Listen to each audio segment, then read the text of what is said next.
Hello, Jaguar students. Oh, you won't believe who that is. Guess who it is? Come in.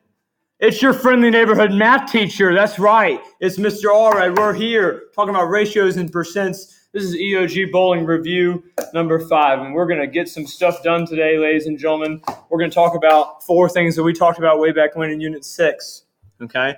Percents are all out of 100, so what we did is we set up percent proportions that look just like this, and just like that. We said the part over the whole was always equal to the percentage over 100, and some big key words that we used where we talked about is and of. Is always means part, and of always means whole, okay? A couple things to remember about some different words we talked about. We talked about tax and tip. You're going to add both of these to your total price, tax and tip. Okay, you only pay tax when you paid for the item. All right, a tip is when you give someone extra money out of the goodness of your heart. And we talked about tax and tip way back in Unit 6. Okay, a couple things to remember about discounts. Miss Mertz, I'm making a notes video, Miss Mertz. I'm sorry, can you tell me what homework there is for the weekend? Miss Mertz wants to know what homework there is for the weekend, ladies and gentlemen. And the students were supposed to complete EOG review number 4. Number 4. The notes and the practice problems. Okay. Thank you, ma'am. Thank you. Have a great weekend. You too. All right.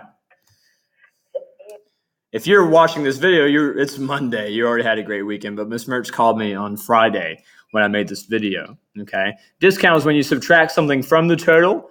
And we talked about sale price being the new price after discount and the discount being the money saved. So when you get 20% off of something, the sale price is the new price that they're selling it to you for after you take the discount off. The discount is the actual money that you save from that 20% discount. Okay. We also talked about percent of change problems. We always put the difference over the original and set equal to a percentage over 100. Those are just some pretty important things to remember about Unit 6 that we already discussed. So I would probably put stars next to all those because they're all important. Okay. Everything we did this year is important, but this is especially important. This is probably the biggest section of the whole EOG, these percentages. Okay. I'm going to do 2 practice problems for you and get you started on a third one. Okay. If a notebook costs $450 plus sales tax, and after sales tax, the notebook is $486, what is the sales tax rate?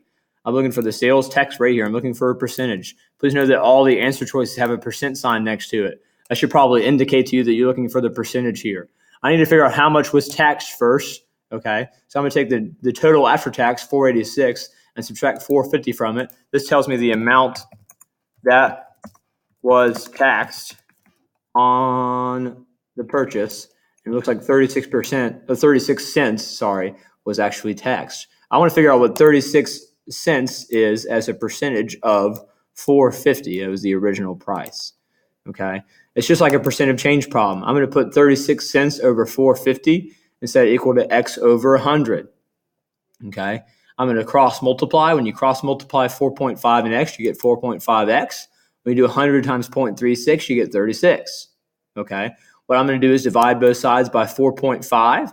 When I do that, that cancels out my coefficient on the left, and 4.5 goes into 36 about 8 times. So I would say that the sales tax rate here on this first practice problem was 8%.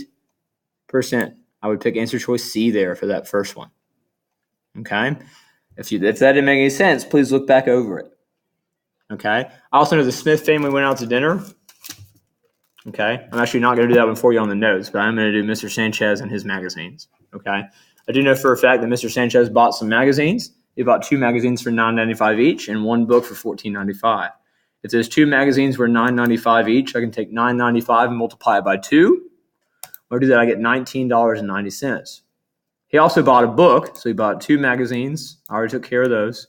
And he bought 1 book for $14.95. I'm going to add that to that cost. When I add those together, I got $34.85.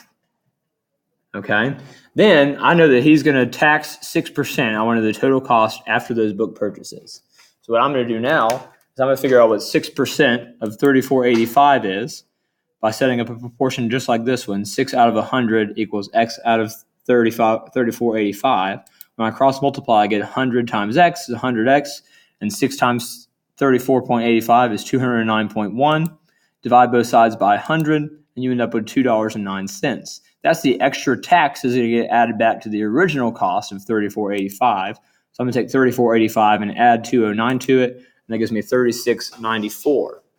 Okay, you might notice that that's one of the answer choices. That's because I'm a math teacher and I did the problem right, and I got answer choice D when I did that.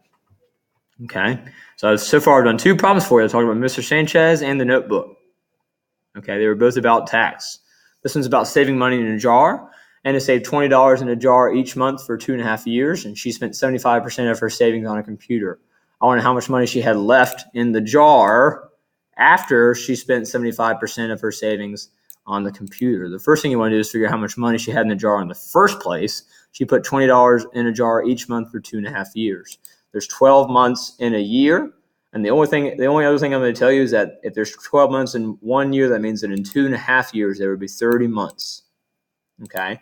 You have to trust me on that one. Your job is to figure out, after she spends 75% of that $20 each month for 30 months, how much money will she have left in the jar? Ed Puzzle is going to ask you what you got on that one. Otherwise, make it a great day or not. The choice is yours. The rest of those practice problems are your homework. That includes Mr. Smith's family going out to dinner, and Mr. Jones, Mr. Tucker, and 2 sporting goods stores, and Karen. Those are all your practice problems for homework tonight. Okay? Enjoy the rest of your day here at Paramount Carowinds. Good afternoon. And if I don't see you again, good evening and good night. Thank you very much for your time. Goodbye.